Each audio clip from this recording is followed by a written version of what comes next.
All right, composers, I want to share with you how to compose for organ. This is something very new to me. I just started composing an organ work, so of course I had to consult the literature.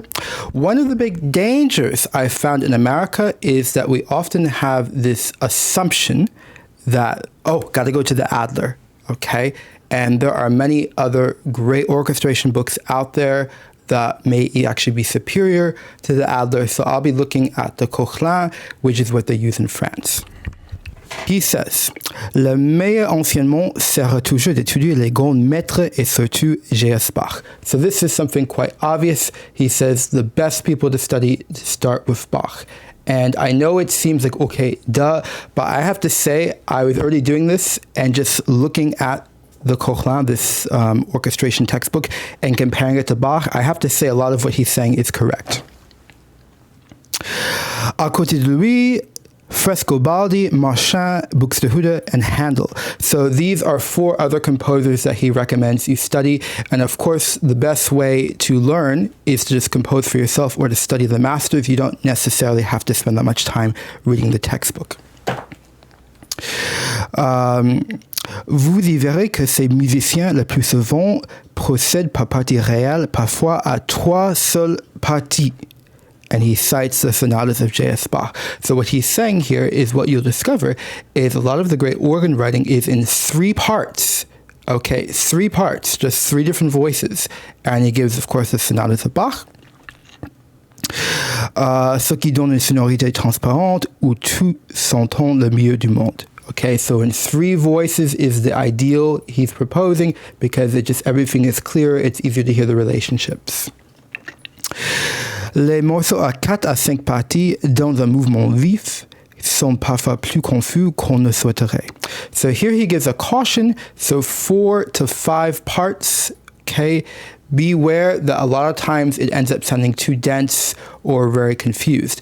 This goes against what you might assume. Like I think a lot of people think, organ, I have to do something contrapuntal. And he's saying, be very careful. He then goes on to cite Chorale de Bach in dir ist Freude with the theme that I'm showing right there. And he says even in that masterwork by Bach, there is a danger that the music sounds too muddled or confused, especially depending on the tempo you choose. And he says the solution, of course, is how you use the stops.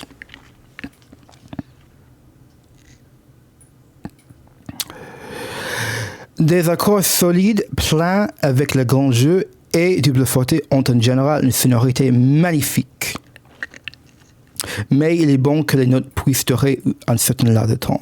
So basically he's saying what you probably assume is these kind of loud, boomy chords, more simpler harmonies, just something where it's holding for a sustained time. They generally sound just awesome out of the box for organ.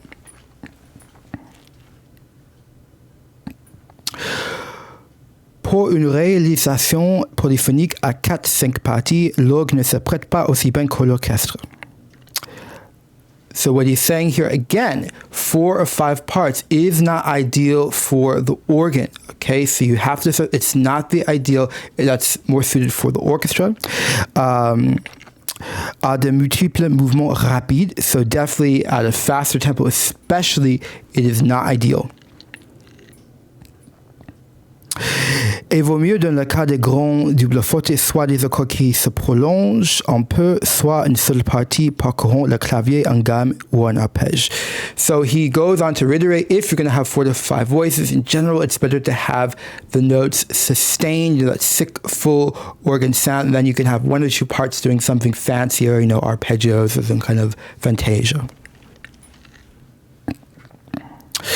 The most important point of this paragraph comes right now.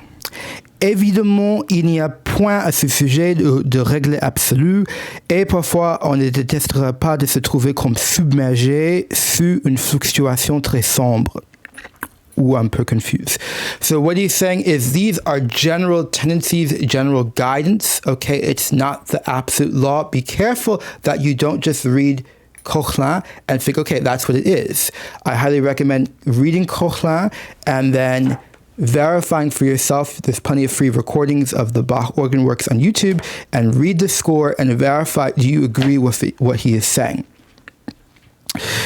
And particularly on se trouver comme submergé. So he's saying is, despite all this, there are times where organ music is going to sound, kind of overwhelming, or you feel a bit confused, and it's not always that big of a deal. I have to say I agree, because the vast majority of times I've heard organ performed, recording or live when I was in Paris, going to different churches, it always sounds a bit muddled. I always find it difficult to hear. I've heard, organists play Bach, and the vast majority of the time, my ear just has trouble deciphering the harmony. So I think this is a little bit built into the nature of the organ.